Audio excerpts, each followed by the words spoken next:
My family made me eat their leftovers for 8 years. So I started serving them food from the garbage at Thanksgiving dinner. My family has this thing about leftovers. Not normal leftovers where everyone eats them the next day. I mean, they'd make fresh food for everyone else and give me whatever was left from 3 days ago. It started when I was 12. My older brother Jake would get a fresh burger off the grill. My younger sister Ariane would get one too. I'd get the cold. Half Jake didn't finish yesterday. My mom would say food is food, stop complaining.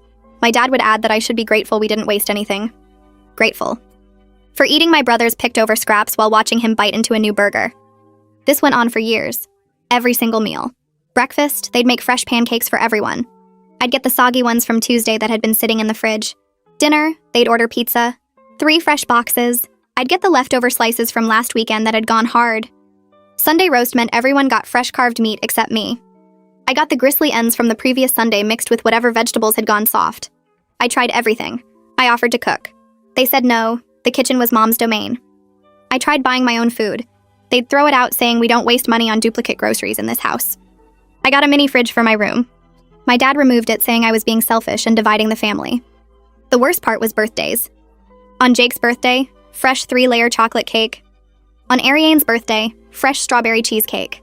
On my birthday, leftover pieces from both their birthdays frozen and thawed out, with candles stuck in it like that made it special.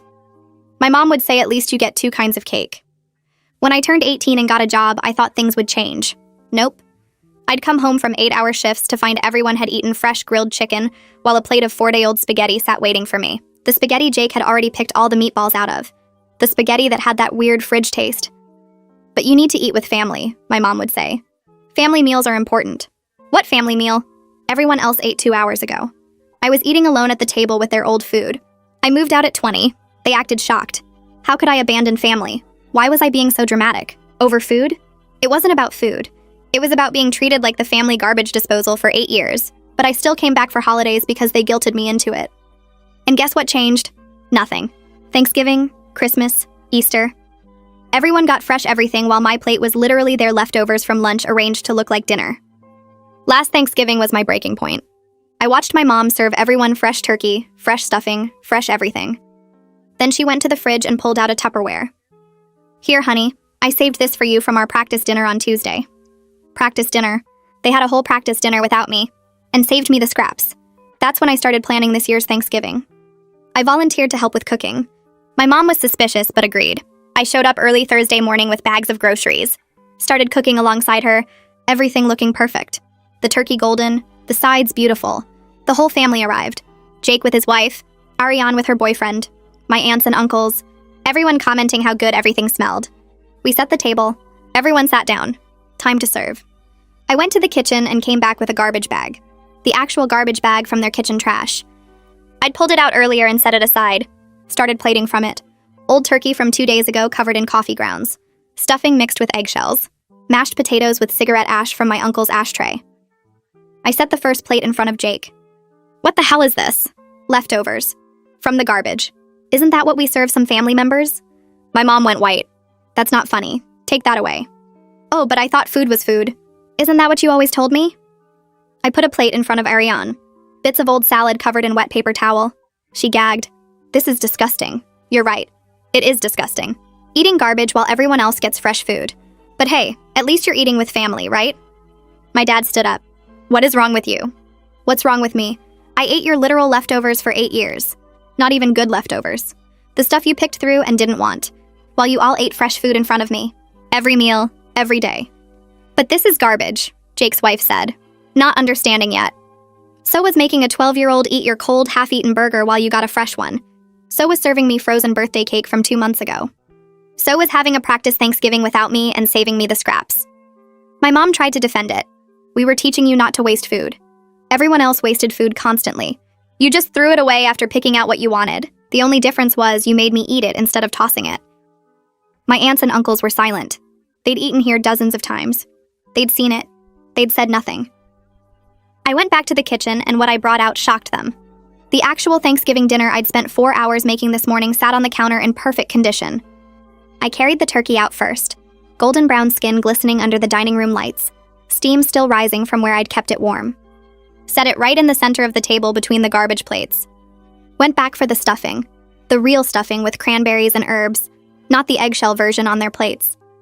Then the mashed potatoes, creamy and smooth, green bean casserole, sweet potato pie, homemade rolls, everything they'd watched me cook alongside Mom, everything that smelled so good when they arrived. I arranged it all on the table while they sat frozen, staring at the contrast between what I'd served them and what I'd actually prepared. The garbage on their plates looked even worse next to the real food. Mom's chair clattered backward as she shot to her feet, her face going from white to bright red in seconds. She started yelling that I was being cruel, that I was manipulating everyone, that I'd planned this whole thing to humiliate them. Dad jumped up too, his voice getting louder as he said I'd ruined Thanksgiving, that I'd embarrassed them in front of the whole family, that this was unforgivable. I stood there watching them yell, noticing how neither of them actually defended what they'd done. They were mad about being exposed, not sorry for the 8 years of feeding me garbage. Jake's wife leaned close to him and asked what was going on, her voice quiet, but I could hear the confusion. He had to explain it to her, had to tell his wife that yes, his parents really did feed me old leftovers while the rest of the family ate fresh food. Had to admit that he got fresh burgers while I ate his cold leftovers. Had to say out loud that this went on for years. She looked at him with this mix of horror and disgust spreading across her face. I watched him shrink under her stare, his shoulders curling in, his eyes dropping to his plate of garbage. He was realizing how it sounded when someone outside the family heard it, how there was no way to make it sound okay or normal. Ariane's boyfriend pushed his chair back from the table, the legs scraping loud against the floor. He said he'd suddenly lost his appetite, his voice flat and cold. Ariane burst into tears immediately, reaching for his arm, begging him to stay. She kept saying she didn't know it was that bad, that she didn't understand, that she was sorry. I reminded her she watched me eat her leftover pizza while she got fresh slices hundreds of times. She saw me eat soggy pancakes while she ate fresh ones. She knew exactly what was happening. She just didn't care because it wasn't happening to her. Her boyfriend pulled his arm away and headed for the door. Victoria cleared her throat and everyone went quiet. She said she needed to say something she should have said years ago. Her voice was steady, but I could hear the emotion underneath. She told my parents she'd watched them treat me like this since I was 12 years old. She'd sat at this table dozens of times and watched them serve me garbage while everyone else ate fresh food. She said she was ashamed she never called them out on it, that it was easier to pretend it wasn't happening than to cause family drama. The guilt in her voice was obvious and I felt something shift in my chest, realizing other people had seen it too. Audrey spoke up next, saying she and Victoria had talked about it multiple times over the years. They'd wondered if they should step in, if they should say something, if they should call someone. But they'd convinced themselves it wasn't their place to interfere in how my parents raised their kids. She said it directly to me, apologizing for choosing silence when she should have was chosen to protect me. I realized then that my isolation had been even more complete than I thought. People saw what was happening and chose to do nothing. So Jasper shifted in his seat and admitted he thought the whole leftover thing was weird, but figured there must be some explanation he didn't understand. Some reason that made sense to my parents that he just wasn't seeing. His justification hung in the air, weak and pathetic. I looked right at him and asked what possible reason could justify feeding a child garbage while her siblings ate fresh food. He had no answer. Mom tried switching tactics, her voice shaking as she insisted they were teaching me important life lessons about gratitude and not wasting food. She said they were trying to instill values, to make me appreciate what I had, to understand that food is precious. I pointed at Jake and Ariane and asked why they didn't need to learn those same lessons. Why only I had to eat picked over scraps to understand the value of food. Why only I had to be grateful for garbage while they got to waste fresh food constantly. She opened her mouth but nothing came out. Dad jumped in saying I always complained about everything, that I was picky and ungrateful and they were trying to teach me to be less difficult. He said they were trying to make me more appreciative of what I had. I pulled out my phone and started scrolling through my photos. I'd kept pictures over the years, documentation of what they fed me. Moldy bread, rock-hard pizza with the cheese turned gray, meat that had gone slimy. I held up the phone and started showing them around the table.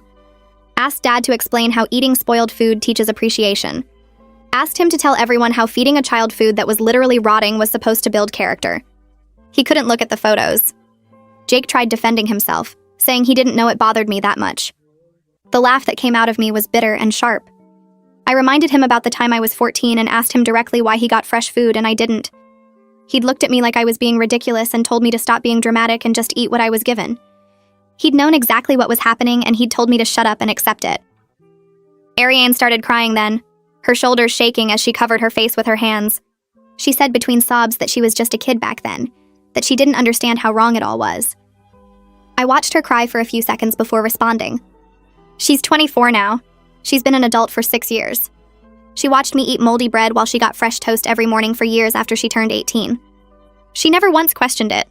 Never once asked why I was different. Never once stood up for me. She had years to recognize the problem, but she stayed quiet because the system worked in her favor. Why would she rock the boat when she was getting everything she wanted? Her boyfriend put his arm around her shoulders, but she shrugged it off, still crying. I felt nothing watching her break down. No satisfaction, no guilt, just emptiness where something should have been. Nathan moved from where he'd been standing in the doorway. He walked into the dining room and everyone turned to look at him. He spoke quietly, but his voice carried. He told my parents that what they did has a name in psychology: scapegoating. They systematically singled out one child for different treatment, worse treatment, and that kind of targeted mistreatment causes lasting psychological damage. He explained it calmly, like he was teaching a class, but I could hear the anger underneath. He said they chose me as the family scapegoat and trained everyone else to see that as normal. The room went silent except for Ariane's crying. Mom's face went red and she turned on Nathan fast. She told him he doesn't understand our family, that he needs to stay out of family business. Her voice got shrill. She said he had no right to come into her home and make accusations about how she raised her children. Nathan didn't flinch. He responded calmly that he understands abuse when he sees it. He said watching someone he loves describe 8 years of being treated as less than human by her own family makes him understand plenty. He said the fact that they still can't take real responsibility proves they haven't changed at all. Mom opened her mouth to respond, but nothing came out. Dad stood up like he might do something, but Nathan just looked at him steadily until Dad sat back down. The room exploded then. Everyone started talking at once, voices overlapping and rising. Jasper turned on Dad and asked why he never said anything about the extended family staying silent. Dad shot back that it wasn't their place to interfere. Jasper said watching a child be mistreated and doing nothing makes you part of the problem. Victoria jumped in saying she already apologized for her silence. Jake and Ariane started arguing across the table. Jake said Ariane was younger, so she had less responsibility. Ariane screamed that he was older and should have protected me. Their voices got louder and louder. Jake's wife tried to calm him down, but he pulled away from her. Ariane's boyfriend looked around the table like he couldn't believe what he was seeing. The aunts started defending themselves to each other. Someone knocked over a water glass and it shattered on the floor, but nobody moved to clean it up. I stood up. My chair scraped loud against the floor. I didn't yell, but my voice cut through all the noise. Everyone stopped talking and looked at me. I told them to stop. I said I didn't do this to watch them fight with each other. I didn't do this for some kind of revenge satisfaction. I did this because I needed them to finally see what they did to me. I needed them to stop pretending it was normal or acceptable. I needed them to stop making excuses. I looked around the table at all of them. My parents, my siblings, my aunts and uncles, every single person who participated in my mistreatment or watched it happen. I told them I spent 8 years being treated like garbage and they all acted like that was fine. The silence after I spoke felt heavy.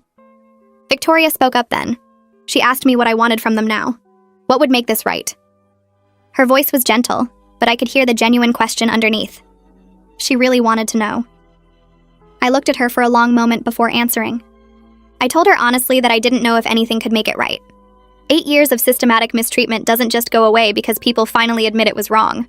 But I knew that pretending it never happened wasn't an option anymore. Accepting their excuses wasn't an option anymore.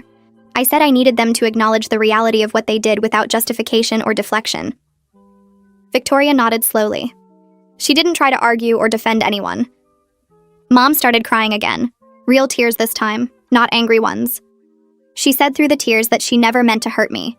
She thought she was teaching me important values about not wasting food and being grateful. Her voice broke on the last word. I looked at her crying and felt that same emptiness. I asked her why teaching me values required feeding me spoiled food while my siblings ate fresh meals. Why did Jake and Ariane get to waste food constantly while I had to eat garbage? Why was I the only one who needed to learn gratitude?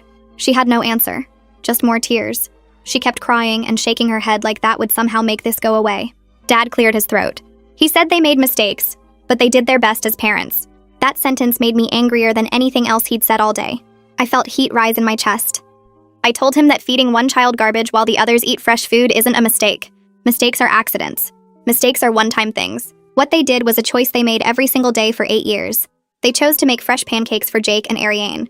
They chose to give me the soggy ones from 3 days ago. They chose to order fresh pizza for everyone else. They chose to give me the hard leftovers. Every meal, every day. For 8 years. Those were choices, not mistakes. Dad's face went pale. He looked down at his plate. Jake's wife stood up suddenly. She told Jake she needed to leave and asked if he was coming with her. Her voice was tight and controlled, but I could hear the disgust underneath. Jake looked at her, then at our parents, then back at her. I watched him struggle with the choice. His face showed everything he was thinking. Stay and support his parents or leave with his wife. Protect the family system or acknowledge how wrong it was. I saw the exact moment he made his decision. He stood up and mumbled an apology to nobody in particular. He wouldn't look at me. He and his wife grabbed their coats from the rack by the door. She walked out first and he followed without looking back. The door closed behind them with a soft click. Ariane's boyfriend stood up too.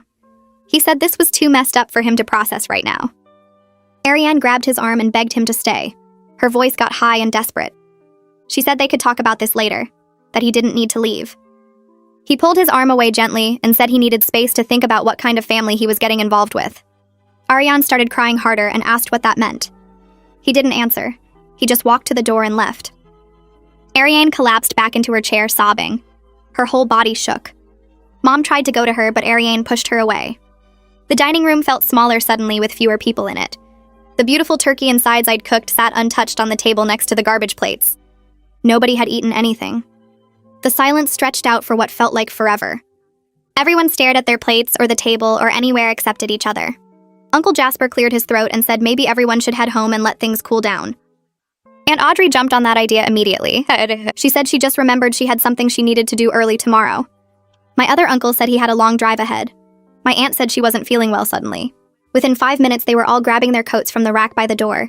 They mumbled awkward goodbyes and hurried out to their cars. I watched them leave through the window. Their brake lights disappeared down the street one by one. Then it was just me and my parents sitting at the table. The garbage plate still sat in front of where Jake and Ariane had been. The beautiful turkey and sides I'd spent hours making sat untouched in the middle. The cranberry sauce gleamed in its bowl. The stuffing looked perfect. The mashed potatoes were still steaming slightly. Mom broke the silence first. Her voice came out quiet and shaky. She asked what I wanted to do with all this food. I looked at her for a long moment. Then I told her I was taking it with me because I actually put effort into cooking it. I stood up and walked to the kitchen, found the plastic containers under the sink where Mom always kept them. Started pulling out the big ones, the ones for storing leftovers. The irony wasn't lost on me. I carried them back to the dining room and started packing up the turkey. Sliced off pieces and layered them carefully in the container. Mom and Dad just sat there watching me. I packed the stuffing next, then the mashed potatoes, the green bean casserole, the rolls, the cranberry sauce, every single thing I'd made. Dad finally spoke up. He asked if I was ever coming back, if this was the last time I'd see them. I didn't stop packing. I told him I honestly didn't know yet. My hands kept moving, sealing containers, stacking them. I could feel their eyes on me, but I didn't look up. Mom reached out like she wanted to touch my arm. I saw her hand coming toward me from the corner of my eye. She pulled it back before making contact. Her voice was thick when she spoke. She said she was sorry I felt hurt by their choices. That sentence made me stop what I was doing. I actually laughed. It came out harsh and bitter. I looked right at her, told her I didn't feel hurt. I was hurt. Past tense. Active voice. They hurt me. Her inability to take real responsibility was exactly why I didn't know if I could have a relationship with them. She started crying again. I went back to packing, carried the first load of containers out to my car. Nathan was waiting by his car parked on the street. He saw me coming with my arms full and jogged over, took half the containers from me. We loaded them into my trunk without talking. Walked back to the house together. My parents had moved to the doorway. They stood there watching us. Mom's arms were crossed. Dad's hands were in his pockets. We made 3 more trips. Each time we passed them in the doorway. Each time nobody said anything. On the last trip, I grabbed my purse and coat. Looked at the house one more time, the wallpaper in the hall that had been there since I was a kid. The family photos on the wall that I was barely in. The kitchen table where I'd eaten so many terrible meals alone. I realized this might be the last time I saw this place. The thought didn't hurt as much as I expected. This house never really felt like home anyway. Nathan and I got in our cars. He followed me back to our apartment across town. The drive took 20 minutes. He asked how I was feeling once we got on the highway. I told him I felt lighter somehow, like I'd finally said everything I'd been holding in for years. But also sad, because I think I just lost my family, even though they lost me a long time ago. He reached over and squeezed my hand, told me he understood. We got to our apartment and carried all the food upstairs. Our kitchen was small, but we made it work. Heated up portions of everything in the microwave. Set the table with our mismatched plates and silverware. Sat down across from each other. The food tasted incredible. Better than any holiday meal I'd ever had. Because I'd made it for myself. For someone who actually cared about me. Nathan told me he was proud of me for standing up for myself. Even though it was painful. Even though it cost me my family. We ate until we were full. Put the leftovers in the fridge. These leftovers were mine. Nobody picked through them first. Nobody saved them for me as an afterthought. I went to bed feeling exhausted, but somehow peaceful. Slept better than I had in weeks. Woke up the next morning to my phone buzzing like crazy on the nightstand. 17 missed calls, dozens of text messages. I scrolled through them with my coffee. Most were from Ariane. She was begging me to call her back. Said she needed to talk to me. Needed to explain things. Her messages got more desperate as they went on, saying please over and over. I deleted them without responding. Jake had texted too. His message was different. He said his wife was really upset. She was questioning their relationship because of what she learned about our family. He asked if I was happy now that I'd ruined his marriage. That told me everything I needed to know. He still didn't get it. Still thought this was about me wanting revenge. Not about them finally facing what they'd done. I deleted his messages too. Then I opened my email. Mom had sent a long message sometime around 3 in the morning.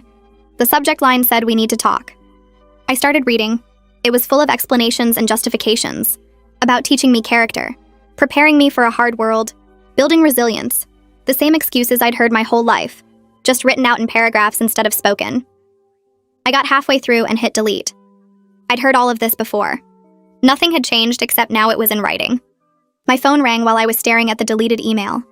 Victoria's name showed on the screen. I almost didn't answer, but something made me pick up. She started talking before I could say hello.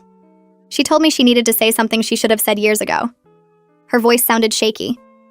She said she failed me as an aunt. She watched my parents treat me that way since I was 12 and she never protected me.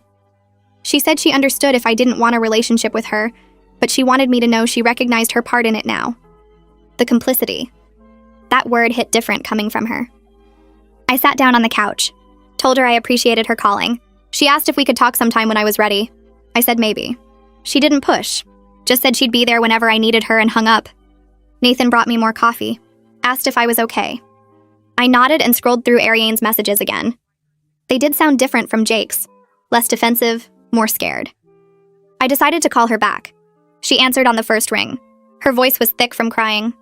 She said her boyfriend broke up with her. He told her he couldn't be with someone from a family that would treat a child that way. She was sobbing so hard I could barely understand her.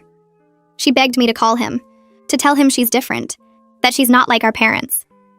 I took a breath, told her gently that she participated in my mistreatment for years. She never questioned why I got different food. She never stood up for me, not once.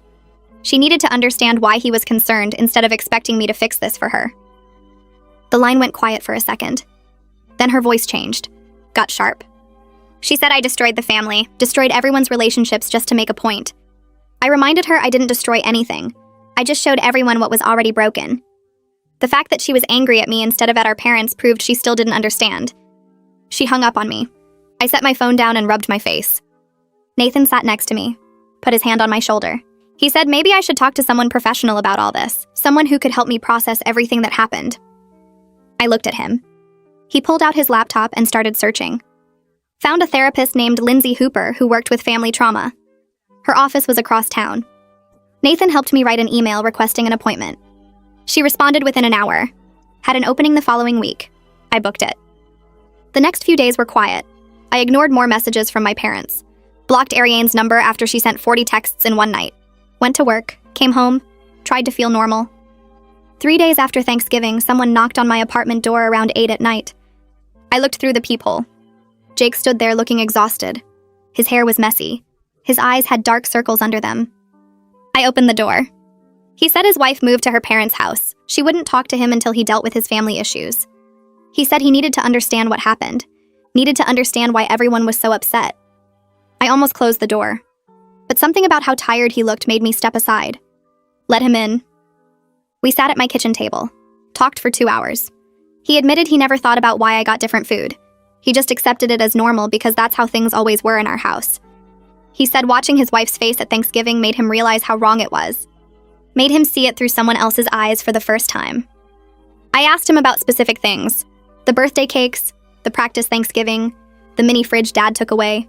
He remembered all of it, just never connected it to anything bad. He apologized. Actually apologized. Not the fake kind where someone says sorry you felt that way. A real apology. He said he couldn't undo the past, but he wanted to do better going forward. Then he told me he started seeing a therapist himself, to work through his privilege, his complicity. Those were his words. I told him I appreciated his apology, but I needed time before we could have a real relationship. He nodded, said he understood. Then he asked if I'd be willing to talk to his wife at some point, to help her understand he was serious about changing. I said maybe eventually. He thanked me and left. I locked the door behind him and leaned against it. Nathan asked if I was okay. I said I didn't know yet. The following week, I drove to Lindsay's office for my first therapy session. The waiting room had comfortable chairs and plants. Lindsay came out to get me. She was younger than I expected, maybe 40. She had kind eyes. We went into her office and sat down. She asked me to tell her why I was there. I started with Thanksgiving, then went back to the beginning. The 8 years of leftovers, the birthday cakes, the mini fridge, all of it. She listened without interrupting. When I finished, she was quiet for a minute. Then she said what my parents did wasn't just about food. It was systematic devaluation. They taught me through their actions every single day that I was worth less than my siblings, that I deserved less, that my needs didn't matter. Hearing it labeled so clearly made something click in my head, made me understand why it hurt so much, why I couldn't just get over it like they wanted me to. She said we had a lot of work to do together, asked if I was ready to process this trauma properly. I said yes. For the first time in days, I felt like maybe I could actually heal from this. Not forget it, not pretend it didn't happen, but actually work through it and come out okay on the other side. Lindsay leaned forward in her chair and asked me what I wanted my life to look like going forward. Not what I wanted from my family, not how I wanted them to change. What did I want for myself? I sat there quiet for a minute because I realized I had no answer. I'd spent so much time being angry and hurt that I never thought about what healing actually looked like, never imagined what being happy might feel like. She gave me homework. Write down 3 things I wanted in my life that had nothing to do with my family. 3 things just for me. Over the next few weeks, I started blocking my family's messages. My phone would buzz constantly with texts from Mom, Ariane, even Jake. Voicemails piled up. I'd feel guilty every time I saw the notifications. Lindsay helped me understand that I didn't owe them immediate forgiveness just because they were family. Setting boundaries wasn't cruel. It was healthy. It was necessary. Nathan showed me how to set up filters so their messages went to a separate folder. I could check it when I felt ready, not when they demanded my attention. I was at work 3 weeks after Thanksgiving when Ariane showed up in the lobby. I heard the commotion before I saw her. She was yelling my name, demanding the receptionist call me down. Security was already moving toward her. I came out of the elevator and saw her red-faced and crying. She spotted me and rushed over. "You need to talk to me right now. You need to fix what you broke. Fix our family." Security grabbed her arms gently but firmly. "Ma'am, you need to leave." She fought against them, still screaming at me. "This is your fault. Everything falling apart is because of you." They walked her toward the door while she twisted around to keep yelling. My coworkers stared. My boss came out of his office looking concerned. I stood there shaking as they got her outside. That's when I realized Ariane wasn't actually sorry. She was just mad about the consequences. That night, I sat at my computer and wrote an email to my entire family. Subject line, boundaries. I kept it simple. No unannounced visits to my home or workplace. No showing up without permission. No sending messages through Nathan or his family. No third-party contact through friends or extended family. I would reach out when and if I was ready to talk. They needed to respect my timeline, not theirs. Mine. I hit send before I could second-guess myself. Mom responded in under 5 minutes. A long email about how I was being unreasonable, how families work through problems together, how I was tearing everyone apart by refusing to communicate, how she raised me better than this. I read it once and felt my chest get tight. Nathan found me staring at the screen. He read over my shoulder and then gently closed the laptop. He showed me how to set up filters so Mom's emails went straight to a folder I could check later. When I was emotionally ready, not when she decided to bombard me. Victoria was the only one who respected my boundaries completely. She sent one text. "I'm here whenever you're ready. No pressure, no guilt, no demands." Then silence. Nothing for days, nothing for weeks. The quiet from her made me more willing to eventually talk to her than all of Ariane's screaming or mom's guilt trips ever could. She was showing me what respect actually looked like. My next therapy session with Lindsay focused on grief. She helped me see that I was grieving the loss of my family. But not the family I actually had. The family I wished I'd had. The parents who would have fed me fresh food and treated me equal to my siblings. The brother and sister who would have stood up for me. I wasn't losing something good. I was releasing something that had been hurting me for years. The grief was real, but it was complicated. Mourning people who were still alive but had never really been there for me anyway. Nathan came home from work one evening in early December with an idea. He asked if I wanted to host our own holiday dinner. His parents, his sister, maybe a few close friends. People who actually cared about me. People who treated me like I mattered. We could make new traditions. Better traditions. The idea made something warm spread through my chest, creating something positive instead of just running from something negative. I said yes before he even finished explaining his plan. My phone buzzed with a text from Jake a few days later. "Can we meet for coffee? I promise to respect whatever boundaries you set. Just want to talk if you're willing." I stared at the message for a long time, showed it to Lindsay at my next session. She asked what I wanted to do, not what I should do, what I actually wanted. I decided I'd meet him. Public place. I could bring Nathan if I wanted. I could leave anytime. I texted back and we set it up for Saturday morning. The coffee shop was busy when I arrived. Jake was already sitting at a corner table. He looked different. Tired. His hair was messier than usual. He stood up when he saw me but didn't try to hug me or get too close. I sat down across from him. We ordered drinks. The first few minutes were awkward. Neither of us knew how to start. Then he told me he'd been seeing a therapist for a month, working through his privilege, his complicity. Those were his actual words. He talked about unpacking how he never questioned why I got different treatment, how he just was accepted it as normal because it benefited him. His wife was willing to try counseling with him. He said he didn't deserve that chance, but he was grateful for it. He looked me in the eye and said he was sorry. Not sorry I felt hurt. Sorry for what he did. For what he didn't do. For 8 years of watching me suffer and doing nothing. I sat there holding my coffee and watching him, trying to figure out if this was real or if he was just saying what he thought I wanted to hear. But something about how uncomfortable he looked. How he didn't try to make excuses or rush me to forgive him. It felt different from before. It felt like maybe he was actually starting to understand. I told Jake I appreciated him working on himself, but I wasn't ready to have him in my life regularly yet. He nodded and said he understood. No arguments or guilt trips about how I should give him another chance. That simple acceptance felt like more respect than he'd shown me in our entire childhood. We finished our coffee and he walked me to my car without trying to hug me or make promises about the future. A week later, Victoria called to say Ariane had sent me a letter and asked if she could drop it off. I said yes, even though I knew it was probably manipulative to use Victoria as a messenger. The letter arrived the next day, and I sat at my kitchen table staring at the envelope for 10 minutes before opening it. Ariane's handwriting covered 3 pages front and back. She wrote about how I was tearing the family apart and making everything about me when other people were hurting too. She said her boyfriend left because of what I did at Thanksgiving, and now she was alone because I needed to make some big dramatic point. The whole thing blamed me for exposing the problem instead of blaming our parents for creating it. I brought the letter to my next session with Lindsay, and she helped me see that Ariane was still centered on her own pain, instead of taking any real responsibility.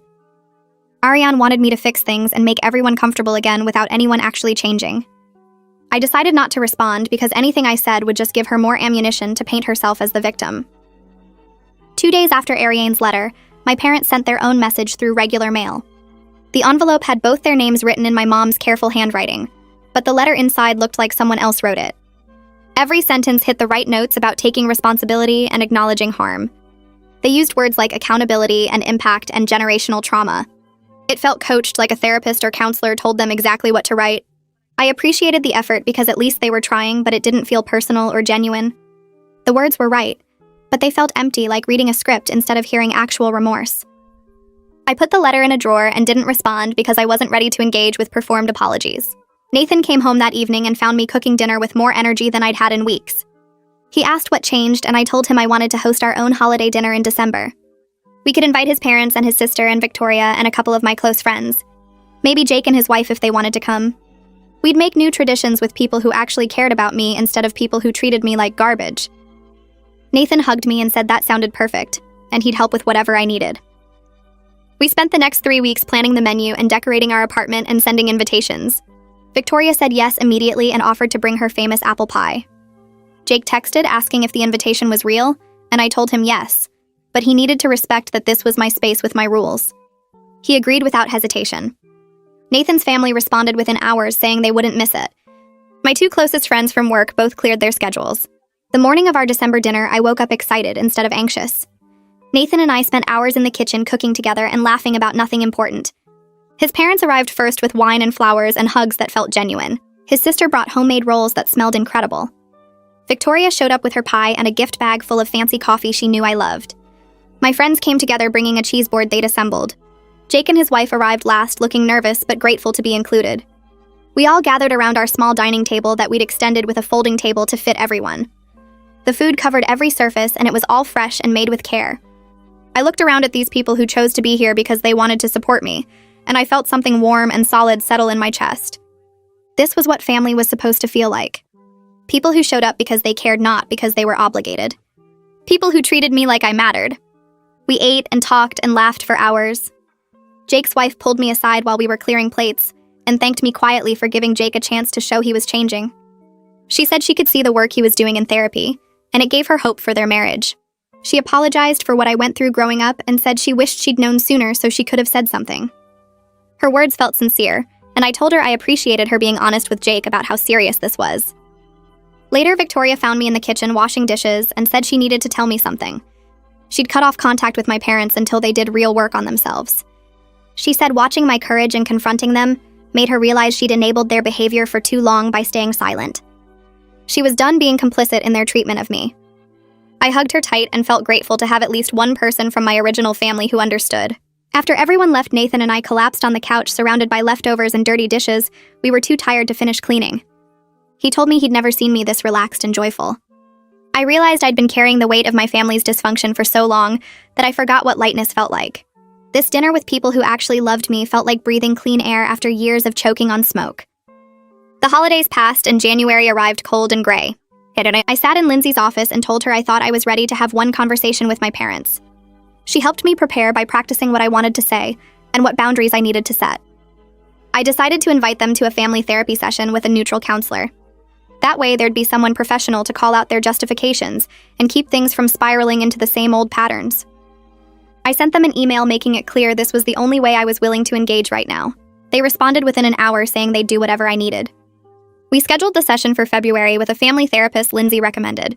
The day arrived and I drove to the office with my stomach in knots. My parents were already in the waiting room when I got there. Mom looked like she'd been crying. Dad sat stiff and uncomfortable in his chair. The therapist called us back and we settled into her office with its soft lighting and comfortable chairs that were probably supposed to make hard conversations easier. Mom cried through most of the session. Dad stayed defensive even when the therapist gently challenged his explanations. But they both heard from a professional that what they did was abusive and caused real harm. The therapist used words like systematic devaluation and scapegoating and parentification. She helped them understand why their justifications about teaching me lessons didn't excuse their choices to treat me differently than my siblings. She pointed out that if the lessons were so important, everyone should have learned them the same way. After an hour, the therapist asked my parents what they wanted from this process. They both turned to me and asked what they needed to do to have a relationship with me. I took a deep breath and told them honestly that I didn't know if that was possible. If it was, it would require years of consistent changed behavior and respect for my boundaries, not just apologies, and it meant accepting that I might never trust them the way I did before they spent 8 years teaching me I was worth less than my siblings. It meant understanding that some damage doesn't get fixed with a few therapy sessions and a letter. They sat with that information looking smaller than I'd ever seen them, and I felt something shift inside me. Outside the therapist's office, I sat in my car for 10 minutes just breathing. My hands were steady on the steering wheel. My chest felt lighter than it had in months. I'd said everything I needed to say to my parents in that session, and I hadn't cried or yelled or lost control. Lindsay had helped me prepare exactly what boundaries I needed to set, and I'd done it. I drove home, and Nathan was waiting with dinner already made. He asked how it went, and I told him I felt like I'd finally let go of expecting them to suddenly become different people. A week later, Jake texted asking if Ariane could talk to me.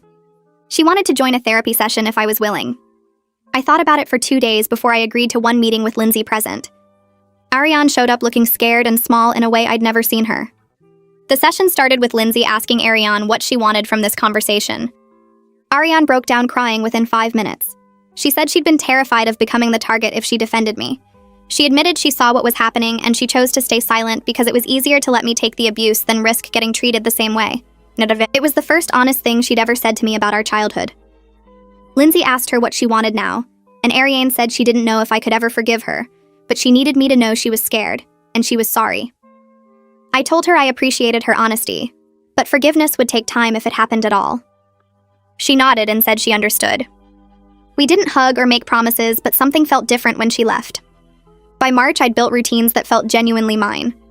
Nathan and I had Friday movie nights where we cooked together. Aunt Victoria came over for Sunday brunch every other week. Jake texted occasionally, and I responded when I felt ready. My parents sent emails every few weeks respecting the boundaries I'd set, and I answered some of them. It wasn't reconciliation, but it was progress. I had friends from work who knew my whole story and still wanted to spend time with me. I had people who treated me like I mattered without making me earn basic respect. Easter weekend arrived, and Nathan suggested we skip the family drama and go to the beach instead. We drove 3 hours to the coast and spent the day walking on the sand. The sun was warm on my face, and the ocean stretched out forever in front of us. Nathan held my hand and told me he was proud of how far I'd come. I realized standing there that I'd reclaimed something my parents tried to take from me for 8 years. I knew my worth now.